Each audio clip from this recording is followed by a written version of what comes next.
जिनकी उत्तराधिकारी कह रहे हैं उनके पास 2 आधार कार्ड, एक में ब्राह्मण लिखा है, एक में यादव लिखा है। ये रोहंग्या है क्या जो वेश बदल करके देश में रह रहे हैं? या आतंकवादी है जो छुप के रह रहे हैं? आप यादव लिखो ना, कौन मना करता है? राम ने रावण को मारा, आज तक किसी ब्राह्मण ने राम का पुतला तो नहीं जलाया, क्योंकि पता था वो गलत है। अखिलेश की पार्टी, उनके दिमाग में है जातिवाद। जब जब समाजवादी पार्टी सत्ता में रही या सत्ता से बाहर रही, तो जातिवाद और तुष्टीकरण, इनकी पार्टी की यही 2 खंबे हैं जिस पर पार्टी टिकी हुई है, एक तुष्टीकरण, एक जातिवाद। भारतीय जनता पार्टी एकात्म मानववाद और अंत्योदय, हम एकात्म मानववाद अंत्योदय की बात करते हैं, यह तुष्टीकरण जातिवाद की बात करते हैं। इटावा की घटनाओं को मैंने बहुत नजदीक से गहन अध्ययन करने के बाद देखा है।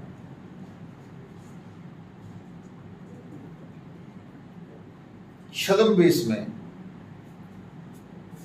किसी को धोखा देने के लिए, भ्रमित करने के लिए, अगर कोई भी क्यों न हो, बहुत बड़ा अपराध है।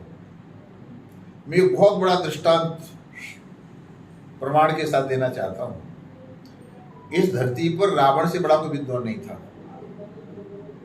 उसकी नाभि में अमृत था, और उत्तम कुल का, ब्राह्मणों का भी ब्राह्मण, उत्तम कुल पुलस्त करनाती शिवरंज पूजे वो भांति। जब वो सीता की चोरी करने के लिए एक महात्मा बन करके गया, तो जानते हो गोस्वामी जी ने क्या कहा? उत्तम कुल पुलस्त करनाती शिवरंज पूजे वो भांति, सो 10 शीश स्वान की नाई। उस ब्राह्मण को कुत्ता कह दिया गोस्वामी जी ने। किसी ब्राह्मण ने तो बुरा नहीं माना, कोई लड़ाई झगड़ा तो नहीं हुआ, क्योंकि वो वेश बदल करके गया। इटावा की घटना भी ऐसी है, जिनकी उत्तराधिकारी कह रहे हैं उनके पास 2 आधार कार्ड, एक में ब्राह्मण लिखा है, एक में यादव लिखा है। ये रोहंग्या है क्या जो वेश बदल करके देश में रह रहे हैं? या आतंकवादी है जो छुप के रह रहे हैं? आप यादव लिखो ना, कौन मना करता है? यादव लिख करके कथा करो, कौन रोक रहा है तुमको? मुझे कौन रोक रहा है? और ये सर्वविदित है, राम ठाकुर थे, रावण ब्राह्मण था। राम ने रावण को मारा, आज तक किसी ब्राह्मण ने राम का पुतला तो नहीं जलाया, क्योंकि पता था वो गलत है। तो ब्राह्मण तो इतना समझदार है, इतना बड़ा उत्तम कुल का सबसे बड़ा पंडित, राम ने भी जिसे पूजन के लिए बुलाया, तो उसका पुतला तो किसी ने नहीं जलाया। राम का पुतला तो किसी ने जलाया, क्यों हमारे भगवान, हमारे पंडित जी को क्यों मार दिया? तो यहां गुणों से पूजा होती है, जाति से पूजा नहीं होती। जहां तक भागवत का कथा का प्रश्न है, तो भागवत के पहले वक्ता सुखदेव जी महाराज तो मल्ला जाति से, निषाद जाति से आते थे। आज तक तो ब्राह्मण ने नहीं कहा अगर ये निषादों की लिखी हुई भागवत है हम इसको नहीं छुएंगे। व्यास तो मल्ला के बेटे थे। कौन से व्यास? जिन्होंने 4 वेदों को लिपिबद्ध किया, पुराणों की रचना की। और वाल्मीकि रामायण लिखने वाले दलित समाज से वाल्मीकि जी आते थे। जो रामचरितमानस है उसको लिखने वाले तो ओबीसी समाज से आते थे।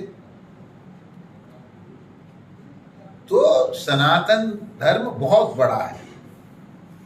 हमारे शास्त्र में कहा अयम निजः परोवेति गणना लघु चेतसाम उदार चरिता नाम तो वसुधैव कुटुम्बकम। हम पृथ्वी पर, वसुधा पर रहने वालों को अपना मानते हैं, तो हमारे अंदर यादव ब्राह्मण ठाकुर कहां से आ गया? परंतु ये अखिलेश की पार्टी, उनके दिमाग में है जातिवाद। जातिवाद का जहर घोल के राजनीति करना चाहते हैं। पर याद रहे, अब देश की जनता जाग गई है। अगर हम जातिवाद को देखते तो मोहन यादव को मुख्यमंत्री बनाते क्या? अगर हम जातिवाद को देखते तो आरिफ खान को गवर्नर बनाते क्या? तो ये जातिवाद की राजनीति समाजवादी पार्टी और माननीय अखिलेश जी कर सकते हैं। ब्राह्मण भी बहुत समझदार है, हिंदुस्तान की जनता समझदार है। अब जातिवाद और तुष्टीकरण की राजनीति करने वालों की दाल नहीं गलने वाली। Subscribe to One India and never miss an update. Download the One India app now.